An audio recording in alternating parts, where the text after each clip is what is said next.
31 জুলাই বুধবার বিকেল ৩টায় ১৩ দিন বন্ধ থাকার পর ফেসবুক ও অন্যান্য সামাজিক যোগাযোগ মাধ্যম খুলে দেওয়া হয়।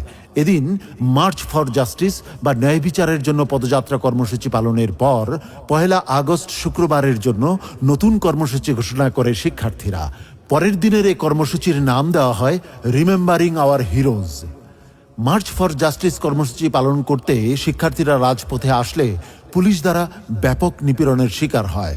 ধস্তাধস্তি, পুলিশের লাঠিচার্জ, টিয়ার গ্যাসের শেল নিক্ষেপের ফলে শিক্ষক, শিক্ষার্থী, আইনজীবী সহ আটক হয় অর্ধশতাধিক, আহত হয় শতাধিক মানুষ।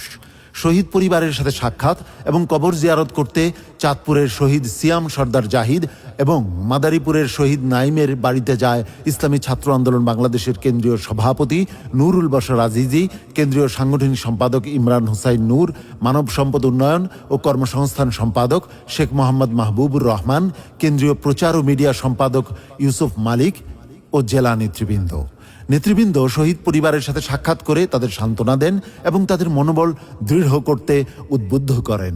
এদিন নরসিংদীতে শহীদ তাহমিদের পরিবারের সাথে সাক্ষাৎ করেন ইসলামী ছাত্র আন্দোলন বাংলাদেশের কেন্দ্রীয় সহসভাপতি ইউসুফ আহমদ মানসুর, মেডিকেল ও ইঞ্জিনিয়ারিং বিশ্ববিদ্যালয়ের সম্পাদক মোহাম্মদ আল আমিন, জাতীয় বিশ্ববিদ্যালয় সম্পাদক ইব্রাহিম খলিল, কেন্দ্রীয় অর্থ ও কল্যাণ সম্পাদক হুসাইন আহমদ সহ কেন্দ্রীয় ও জেলা নেতৃবৃন্দ।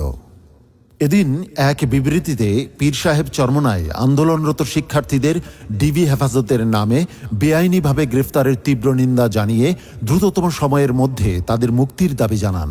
ডিবি অফিসে আটক অবস্থায় অনশনে থাকা ৬ সমন্বয়ক প্রায় ৩২ ঘন্টারও অধিক সময় পর ডিবি প্রধান মুক্তির সিদ্ধান্ত দিলে তারা অনশন ভাঙেন।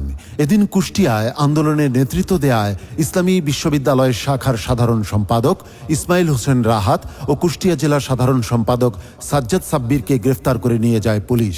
আন্দোলনকারীদের উপর অন্যায়ভাবে হামলা, গুলিবর্ষণ ও হত্যার সঠিক বিচার পেতে সর্বোচ্চ সহযোগিতা করা হবে বলে আশ্বস্ত করেন এবং মিথ্যা মামলার জন্য লড়বেন এবং যে কোনো আইনি সহায়তার জন্য সাথে থাকবেন বলে প্রতিশ্রুতি দেন ইসলামী আইনজীবী পরিষদ।